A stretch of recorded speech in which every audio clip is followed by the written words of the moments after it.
Hi, my name is Michelle Liddy. Welcome to Living a Limitless Life. I help people connect to a positive self-identity for growth and expansion in all areas of our life. Now today I'm going to talk about part 2 of self-identity shifting. My last video was part 1 and this is just expanding on it. So refer to the first one to start out this series. I'm going to have 3 videos in total of this series. And the first one talks about our foundational self, which is our self-worth, self-love, self-acceptance, self-respect, self-trust, and self-value. And then I go into a little bit more detail in those in the previous video because those are the foundational parts of everything we build off of into our lives. However we view ourselves is the extent of what we feel we deserve in life, whether it's a partner or a job or money or whatever that may be. So check out that video. I'm expanding on self-identity shaping in this video, and some things to just kind of keep in mind as I'm going through this video, and then when I go over part 3 is you want to see yourself as the person that you're shaping into. Now this is a process that can be as quickly as you want it to be, or it could take a little bit of time. For me, it took a little bit of time. Some people are able to just zone in on, these are the changes I want to make in my life, and I'm just doing it right now. Other people, what I'm saying is just be gentle with yourself. Some people, it takes a little bit of time. For me, it really took some time to release some of these old beliefs that I had about myself to start seeing myself in a new way.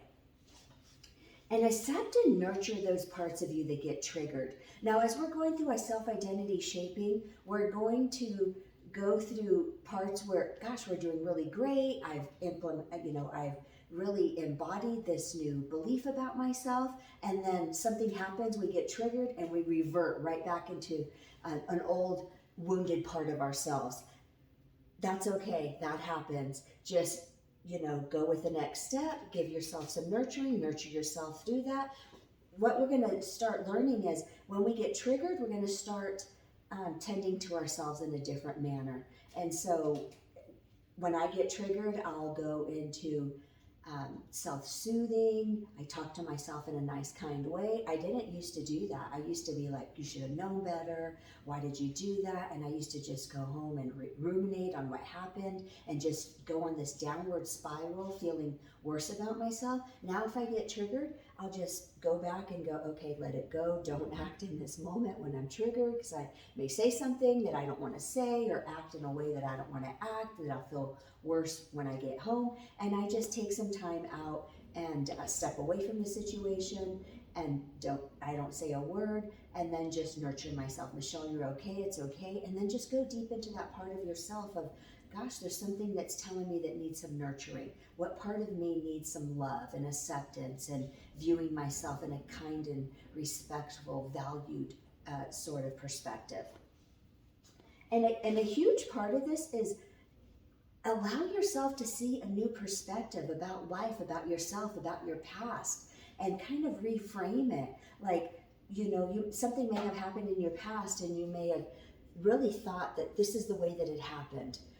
This person hurt me because they said this or they did this to me or they betrayed me. Instead, relook at the situation and go, gosh, that situation needed to happen for me to wake up and see, to not accept this type of behavior from somebody, to not, give myself away to these situations. So look at these parts of these situations that hurt us in a new way. Allow yourself to see things in a new light, because everything is working for us. And we go back on situations and we thought they were so horrible. Yes, they may have been horrible, but we can look at it as a way that it woke us up into seeing ourselves in a new light, to seeing people in a new light, to see situations in a new way, and not let ourselves be taken advantage of, because maybe that was trying to show us in a way that we've been letting people take advantage of us. And then this hurtful situation happened because we kept allowing it to happen.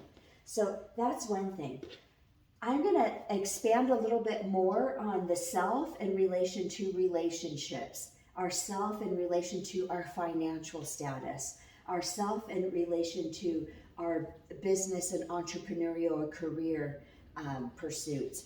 and then our self in relation to our spiritual identity. So these are all different parts of our identity and how we relate into these different areas because of our self-identity. And then I'm going to start with the how-to in the upfront, because when I teach the rest of this parts of self, we want to think about these how-tos in relation to relationships, financial or business, and spiritual. Now this part 2, I'm going to go over relationships and financial, and then video part 3, I'm going to go over business, entrepreneurial, and spiritual. So how to, we want to challenge our negative beliefs. Now I remember doing this program that I purchased years ago. Gosh, it must have been maybe over 10 years ago, and it was by Jack Canfield. And he had this program where you challenged your limiting beliefs, and one of them, that was so new to me because I thought the way I thought, and I just thought that's the way the world works. These beliefs are my beliefs. I thought these beliefs are what beliefs other people had.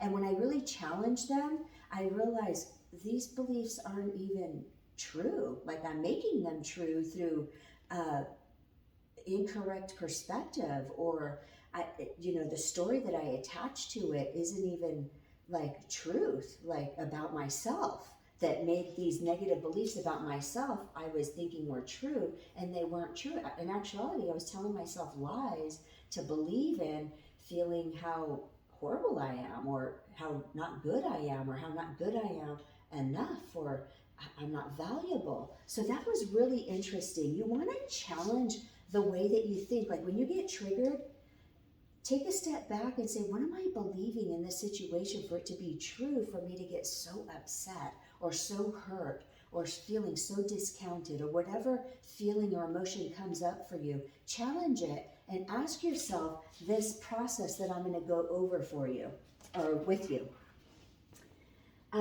So the first thing is that when we have a belief, what meaning are we giving it? What's the meaning I'm putting to what I see?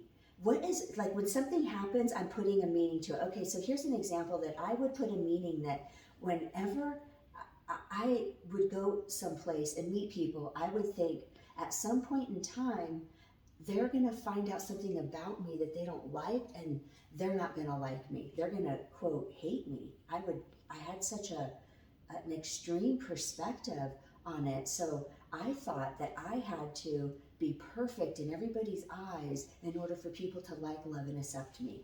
And that perfection changed with each person. Okay, and I would figure out, what does this person like, or what do they don't like? And I would study them. Well, what things did they say that made them upset? I have to make sure that I don't do that. What things did they compliment somebody on? Well, I have to make sure that maybe I do that so I can make them happy, so they'll love and accept me. So I put meaning. I would walk into situations and put meaning to things. You know, we put meaning to things all the time.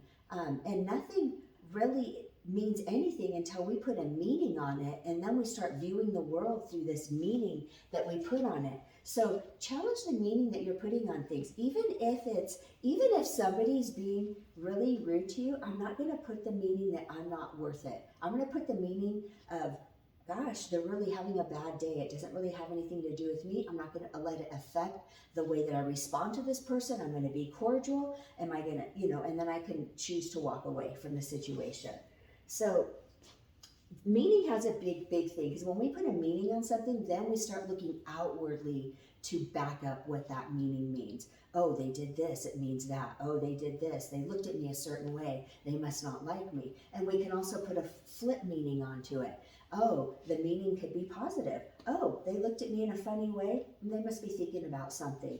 Or, that people aren't really, I would think, well, people aren't really listening to what I have to say because their eyes are going here and their eyes are going there. Yeah, that's still kind of a rude thing for people to do when you're talking to them and they're looking elsewhere, not looking at you. But put the meaning on it that it has nothing to do with my self-worth or self-value. It has to do with them and however, their listening skills are, or they may not be interested in me, but that's okay. I don't have to take it personal, like, oh, I'm not worth it to be listened to.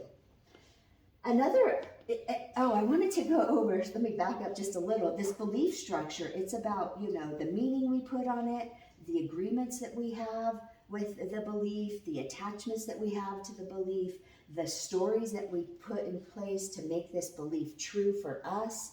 And that's what anchors beliefs, so that all of these things anchor beliefs down. And that's why sometimes a negative belief can be so heavy, because it has all of these little attachments to it.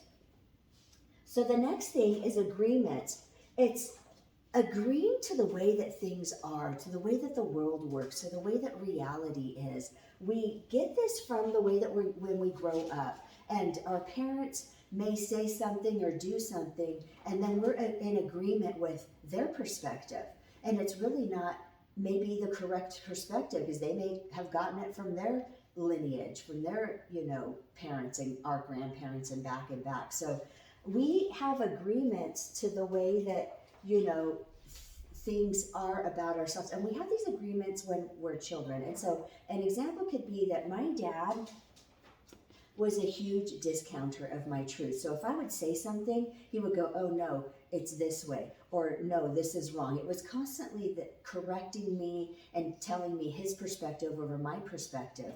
And so then I learned to discount myself and think that my agreement was, I can't trust myself. I have to get agreement from other people to trust myself. So when I say something, I'm looking for them to agree with what I say, and then I agree with what I say. But if they discount what I said or go against what I said, then I would be like, oh, don't agree with what I said.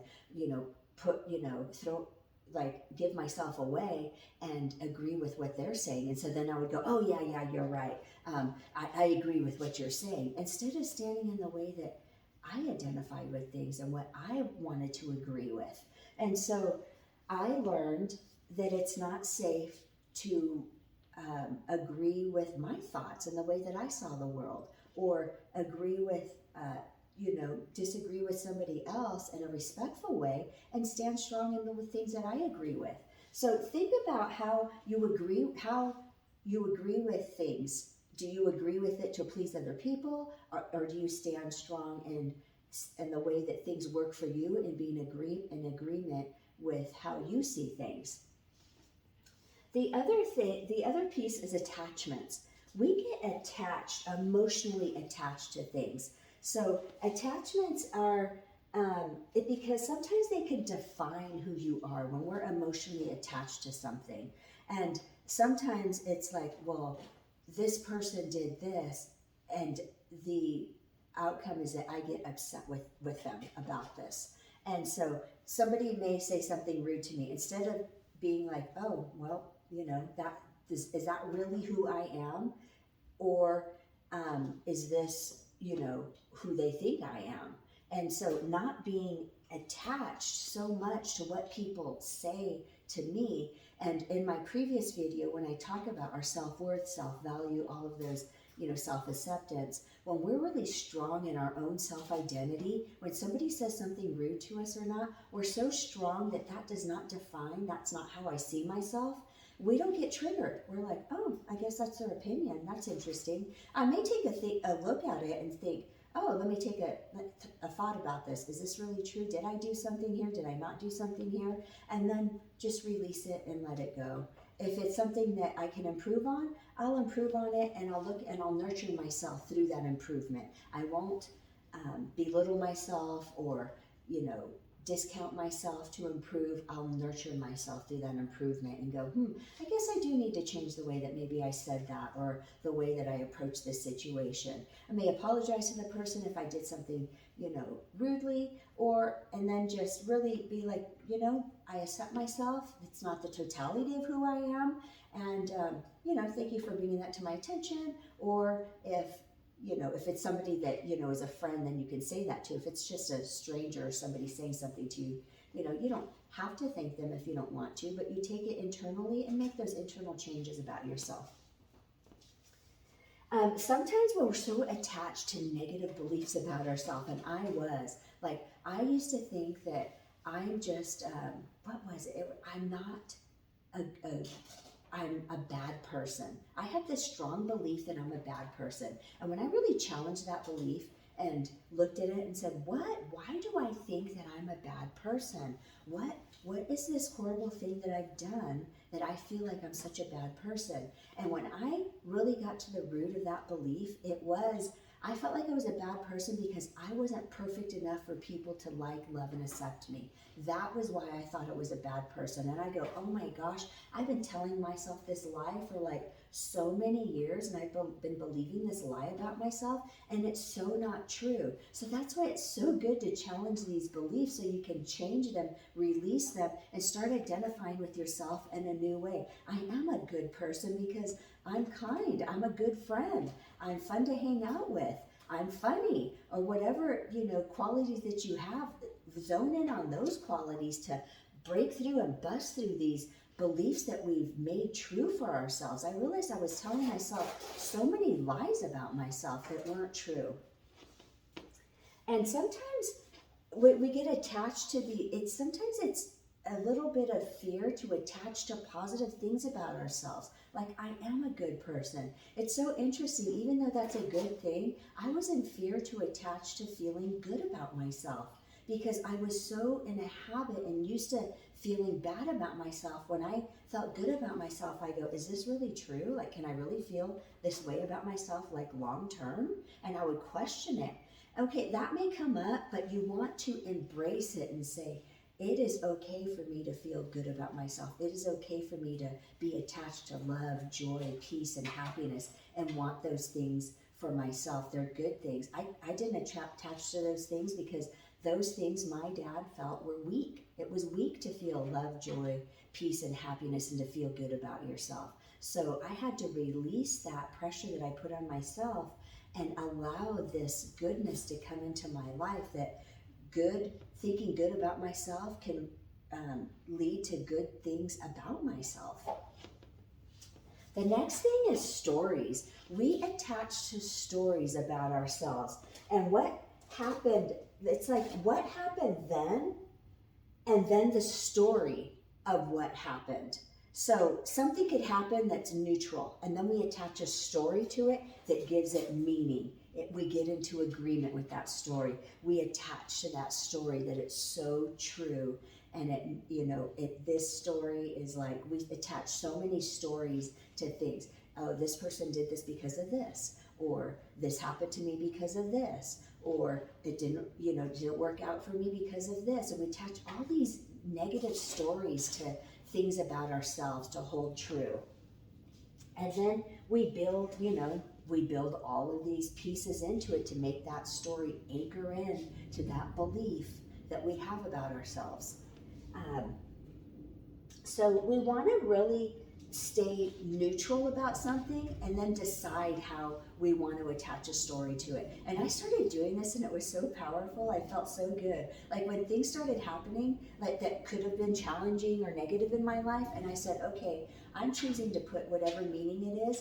It could be a really negative meaning or it could be a positive meaning. Meaning, okay, this is happening. It's not a good thing, but I'm not going to let it get more spiral downward into a negative meaning more than I want it to. So I'm not saying that you just act like, okay, this is all good, everything's good. I'm just saying, okay, I'm going through this rough patch right now and I'm going to acknowledge it, but I'm going to talk to myself and say, this is rough, but I'm going to get through this. It's just temporary. It's happening for a reason. Let me step back and understand the whole perspective about it. And let me attach a story to it that's lighthearted, that helps me move through it without getting too heavy and deep negative emotions. And I was able to deal with the situation with a more clear-headed mind as well, because I'm like, okay, let me just look at these pieces in a more, a bigger perspective, and let me see how I can walk through it. What decision do I want to make here? If I make this decision, I'm just going to spiral down more. If I make this decision, I'm going to move through it in a lighter way. And that really, I'm like, something will happen and I go, okay, I'm not going to let this get more worse than the situation is right now. Okay, right now, I'm going to be light about this situation. The situation is still happening, but I'm going to choose how I walk through it. Am I going to walk through it heavy with all these negative emotions and stories and attachments and agreements and meanings to it? Or am I going to walk through it more lightly by attaching a more light meaning to it and agree with it in a more positive way and have an attachment to it that's lighthearted and put a story to it that's for me instead of against me? So these are all the kind of pieces that we want to go through and ask ourselves when things come up in our lives, even positive things like, gosh, I really want to put a positive memory on this. And these are the ways that I can put a positive memory and start building those positive memories in our brain. Okay, so let's go over these different things. And the first thing is we always start with the self. And we want to have that core self, moving into that core self of a strong foundation of ourselves. And I talked about that in the last video, so you'll want to go over that. And that is, a positive, loving yourself. And by loving ourselves, we live through it by how we value our self-worth is loving ourselves. We take action in loving ourselves through our self-value and our self-acceptance and our self-trust and our self-respect. When you expand, you align with things that match a positive, healthy core of self-worth. Your core of yourself are these different aspects of yourself. So with relationships, we're going to go into core belief building. And I know when I was learning about, core belief building for myself, I wanted examples, like what does that look like? How am I seeing myself in a negative way, and how do I see myself in a positive way in these different areas of my life? And I was a person who just really needed it spelled out for me in a step-by-step, to just say to me, oh, just think about yourself in a positive way in relationships. I had no idea what that meant. I was like, what? I don't even know what a positive relationship really looks like. Like, I know how to treat people with kindness and be nice to them, but inside I was thinking, I don't deserve good relationships. And so there was a mix match. Like, I knew how to act and behave outside of myself, but internally I still had the belief, like, I don't deserve a good relationship. Good relationships don't happen for me. And so I'm going to break down, just a few things about, negative beliefs about relationships, and then move into positive beliefs about relationships. So the first one is I'm not lovable. I had this belief so ingrained in me, and the I am not lovable belief stems from the way that we were treated. If we were treated so rudely and discounted, we're going to feel like we're not lovable, we're not worth it. So a positive belief to move into is I am worthy of love and respect. And that's a belief that we want to move into, is positive love and respect for one another. Sorry, somebody was calling me on my phone, so I was just checking that out. Okay, the next belief that we want to move into is I have to earn love by giving myself away and please others. And, it was others focused. It was focusing outside of ourselves. What do they need? What do they want? What pleases them? What not pleases them? Instead of asking ourselves, what do I want? What pleases me? And what do I, like and don't like? Instead of outwardly focusing on things. And so a healthy belief is to get into healthy relationships are built on love and respect and trust and mutual support of one another. We have to be like this with ourselves. We have to be healthy and loving to ourselves and respecting ourselves in order to receive that love and respect of ourselves. Because if we don't love ourselves, we're going to attract somebody who's going to show us not to love us. If we don't respect ourselves, we're going to attract somebody that disrespects us. So we have to have these things within ourselves in order to attract these healthy relationships to us. The next one is relationships don't work out. This is fear-based negative beliefs about ourselves. It's like relationships don't work out because we feel we're not worth a good relationship. So we have some and negative beliefs attached to our own self. And then the counter belief, positive belief, is I can trust myself to make good decisions and choices in relationships. It's when my foundational self-identity is aligned, which is that self-worth, self-love, self-acceptance, all of those parts of ourselves that I went in the previous video, when that foundation is strong within ourselves, like we're healthy attached to our self-worth and self-value and all those parts of ourselves, we're going to make good choices in choosing people to be in relationship with. And that could be our partner, our build on our relationship with our spouse, with friends, with work, at work. We're going to come together a more healthy, dynamic relationship when we're in a healthy relationship with ourselves. Okay, love equals control. If I allow myself to be vulnerable and allow myself to be loved, I will be controlled. I have this belief, and I'm still working through this belief, is feeling like, gosh, if I totally allow myself to be vulnerable, then somebody is going to use that against me and take advantage of me. And that is so not true. I see that now. Like, you can release this belief that love equals control. And that just stems from my childhood, because that's the way my dad loved me, is through controlling my thoughts, how I behaved, what I did, constantly criticizing and judging me. So I felt love was control. And that is so not true, because healthy love is loving and accepting. So the positive belief about this is I can grow aligned, and I can grow and thrive. It's not aligned. I can grow and thrive in a healthy relationship. So relationships, when you come together and meet somebody that you really love, and you're in a healthy space and they're in a healthy space, you can grow and nurture and help each other through your relationship. And it could be a very loving experience to trust and depend on somebody that's there for you, that will help you be your best person and you help them be their best person. So a negative belief about relationships is, if I show myself, my true self, I will be rejected. If I show my true self, I will be rejected. I used to think that, gosh, if somebody really finds out how bad I am, which is the bad of not being perfect for other people, then they're going to not like and love me. When actually, when you show your authentic self, people respect and really honor and love that about you. I'm not saying everybody, but most people really honor and respect when you're authentic with them. And when you're authentic, you can have deeper relationships with people. So number 5 is I can communicate my needs and boundaries confidently. So when you have a strong self-identity and you're really connected to loving yourself, accepting yourself, and all the selves about yourself, you can communicate your needs in a very non-triggering, non-demanding way. And you can say, this is what I need, or this is what I like.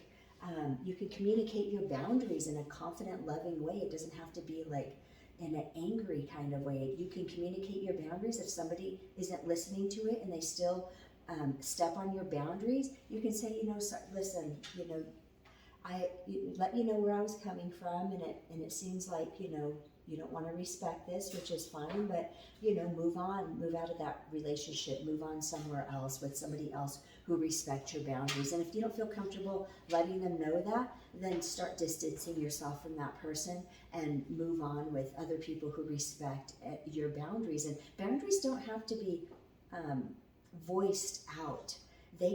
Boundaries are stated through your energetic connection with yourself. When you respect yourself, love yourself, value yourself, that energy emanates out to people, and people feel that boundary within you because of your love for yourself, because of your respect for yourself. They know this person respects themselves, so they are going to, in turn, they respect yourself. Now, there's outliers out there that won't, but for the most part, when you stand in your authenticity of your self-worth, self-love, people feel that, and they come in respecting their interactions with you. So 6, I don't deserve happiness until I meet some elusive outer expectation. And so these are things that you feel like you have to meet this. It's like transactional. When I meet this expectation that somebody wants from me, then they will, then I can receive love. Or we do it ourselves. When I meet this expectation, then I'll allow myself to be nice to myself. Or when I when I meet this other expectation, then I'll allow myself to feel joy and happiness. And you're just constantly like having to meet this expectation, this elusive thing, in order for you to allow yourself to be happy and excited and fun and free playing. When you can be that all the time, you don't have to meet an expectation to allow yourself to be happy and fun and joyful and loving. And then the last one is I have to be perfect to be loved. And that's definitely what I shared with you earlier, is I felt I had to be perfect in order to be loved, liked, and accepted. And you know what? That just doesn't work, because everybody's perfect is different. Every person is wanting a different, perfect kind of person. And that's so outwardly. We're giving all our power away for somebody else to define that for us. Well, we need to define it for ourselves. I need to be right for me. And what does that look like? And in my last video, I said kind of map out your self-identity of who you want to be and what's okay for you, and not looking for other people to give you permission to be what's okay for you. And then a belief too that's positive about that is I can forgive my mistakes without losing my sense of self-worth. I can accept all parts of me. I can accept the parts of me that are hurting or suffering, or the parts that I want to hide from people. Accept and love and nurture those parts into health. And I can accept the great parts of me that's adventurous and fun-loving, and he likes to go out and have fun, is spontaneous. And so we just accept all those parts about ourselves. It's truly accepting all of who we are. Now, the next one that I want to go over is financial belief building. And so with the financial belief building, we want to talk about I'm not good with my money. And that's one negative belief that we can have. And the next thing we want, the aligned core beliefs about that is I'm not good with money is a tool that helps me achieve my goals and make a difference. The second one is I'll never have enough money. And that comes from such scarcity. And it's honing in on the belief of my income has unlimited potential. I have unlimited money coming to me. So to move that fear of money out of it and step into my money has unlimited potential. 3 is rich people are greedy. That is not true. Yes, there are rich people that are greedy, but there's a lot of wealthy people that are receiving and making money in a good, integral way. And look for people to model that are making money in a nice, integral way. So 3, I can build wealth while staying true to my values. And that is so true. You can stay true to your own integral values and build wealth. 4, I need to work hard to make more money. No, it's about working smarter to make more money. And the healthy belief around that is wealth flows to me easily and effortlessly. Like you can decide however you want to make wealth. It doesn't have to be hard. It can be really easy. Like you can hold the belief that it's so easy for me to make money. And when you're in your I call it, like other people do call it, your genius zone, your zone of expertise, it's easy to make money because you're not really thinking about it. You're just doing what's natural to you. So when you're making money, zone in on what's natural for you, and then when you do it, it's not hard to make it because it's a natural part of who you are when you make money. 5, it's selfish to want money. It's not selfish to want money. Money helps you, if you're an entrepreneur, get your word out, your mission out in a bigger way. If it's at a business or, money helps you provide value to people in a larger way. And so that is why it's not selfish to want money. Money helps you do bigger things or other things, or helps you give to organizations that you want to give to. And then the positive belief is, I am worthy of financial success. You're worthy of financial success, so you can make decisions on what you want to do with your money, to help people, to make videos or do your entrepreneurial work in a larger, bigger way to impact people, more people out there. And whatever your business may be or your career may be, money helps you, provide your value in a larger way. And then 6, budgeting is too restrictive and boring. And this is something I know that I need to step into a little bit more, because I feel like budgeting can be a little constrictive, when actually your budgeting can help you make decisions. It can see where your money's going. Are you spending your money in just frivolous things, or are you spending money that's building your wealth and building your wealth, your security of wealth, like to have it there in a longer time, instead of just spending your money frivolously that's not there building it for long term. And then it's number 6, a positive belief is, my financial decisions are guided by wisdom and clarity. So the more that you attach to a positive financial landscape within yourself, the more that you're going to feel empowered about money. You're not going to be scared of it. You're going to feel like, I know where my money's going. I know what I want to do with my money. I don't want to spend my money here. This is worth spending my money over here. When I started, and I'm still building on this for myself, and I look at where I spend my money, I'm like, I'm not spending my money on this, little, I don't drink coffee, but like a Starbucks chocolate milk is what I like to buy once in a while. Or spending frivolous money on things that, let me go get this Danish over here. Do I really need that Danish? No. Oh, I'm going to go eat out over here. Do I really need to eat out? I can go home and cook this. Now, I'm talking frivolous. Like, it's nice to go eat out with friends and have fun. It's nice to go out with your kids or spouse or have a family dinner out once in a while and have fun. But are you doing it all the time? And it's frivolous spending. So kind of take a look on those things. So these are the two of the building blocks that I'm gonna, that I talked about today. Share this video with somebody that you think may like it. Thank you for being here with me today. And tomorrow we're gonna go over next week, we're gonna go over part 3 of belief building within ourselves. Thanks a lot, and thanks for being with me here today. Bye.